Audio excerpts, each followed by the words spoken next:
मजदूर है इसीलिए मजबूर है, या फिर वो मजबूर है इसीलिए मजदूर है। आज हम 10 डिलीवरी करेंगे। रोज आप यही कहते हैं। हाँ, जैसे रोज आप अपना जूता पॉलिश करते हैं।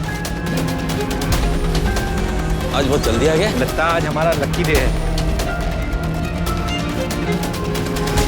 पापा ये सब्जी है कि फल?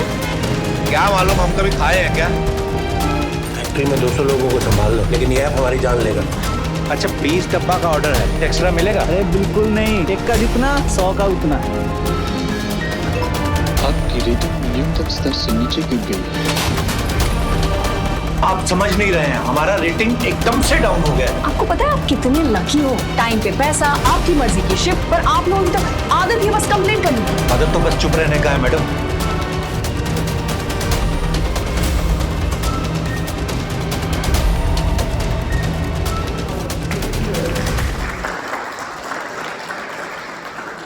कोविड के दौरान लिखी गई थी।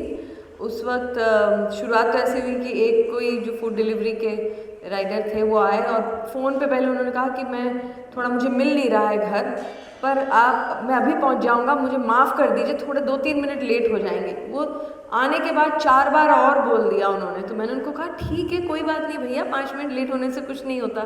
तो वो जो एंग्जाइटी, आप में से कई हैं यहाँ पर राइडर्स, तो आपको पता है कि थोड़ा सा भी कुछ लेट होता है तो हमें लगता है रेटिंग कम मत दीजिएगा। तो ये चीज़ें तो हम आम सुनते थे कोविड के दौरान, और ज़्यादा सुनते थे।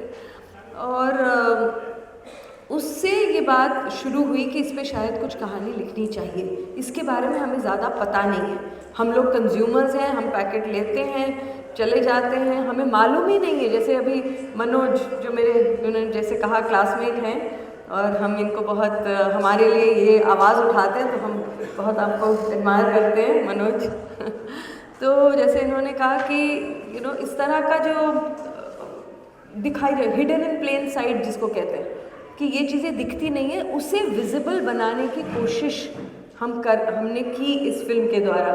ये एक ज़रिया बन गया अपनी बात कहने का, समाज में कुछ सवाल उठाए जाए, उसका एक ज़रिया बना है। और मैं भी चाहती हूँ कि ये फिल्म को इस्तेमाल किया जाए ऐसी चर्चाओं के लिए। कल मैंने सोचा कि अगर कार्ल मार्क्स होते तो गिग वर्कर्स और प्लेटफॉर्म वर्कर्स के बारे में क्या कहते, तो वो उनका ये मानना होता कि पुराने तर्क को थोड़ा नए सिरे से देखो, जहां एक्सप्लॉयटेशन ऑफ फैक्ट्री की सिटी से नहीं होता है, ऐप के नोटिफिकेशन से होता है। पहली चीज, जहां ऐप फोरमैन और सुपरवाइजर का काम करने लगा है।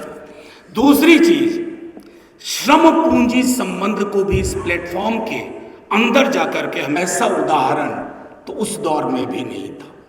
ना सिर्फ उत्पाद बल्कि इस पूरी प्रक्रिया से विच्छेदन, जिसे हम एलिनेशन कहते हैं, और अंततः जिसको कहते हैं हाइपर प्रोलिटराइजेशन, अत्यधिक सर्वहाराकरण, इसका अद्भुत।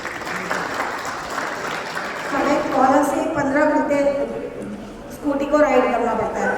इससे हमारी बैक में इतना पेन होता है, रात को तो ऐसा घर जाके 11 बजे 12 बजे ऐसा होता है कि बस खाना भी नहीं, खाना सिर्फ दूध पिया, और दूध भी इसलिए पीते हैं कि थोड़ी बॉडी में ताकत है, क्योंकि खाना नहीं खाएंगे तो कुछ तो चाहिए।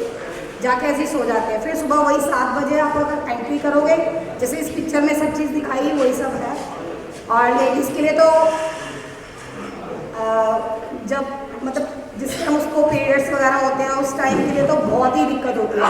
मैं तो उन 5 दिनों में बिल्कुल जॉब नहीं करती, 5 दिन घर रहती हूँ, क्योंकि ना तो हमें कहीं वॉशरूम मिलता है बाहर जाने के लिए, और ना ही हमें कहीं पानी है, ना कुछ, मतलब किसी भी चीज़ के लिए हमें कोई भी वहाँ पर भी कोई फैसिलिटी नहीं मिलती। हम चाहते हैं कि सरकार से जो कम से कम हमारे लिए पीएफ वगैरह तो कटनी चाहिए, या ईएसआई कार्ड बननी चाहिए। थोड़ी रिस्पेक्ट नहीं की जाती राइडर की, ये राइडरों को कोई सपोर्ट नहीं दी जाती।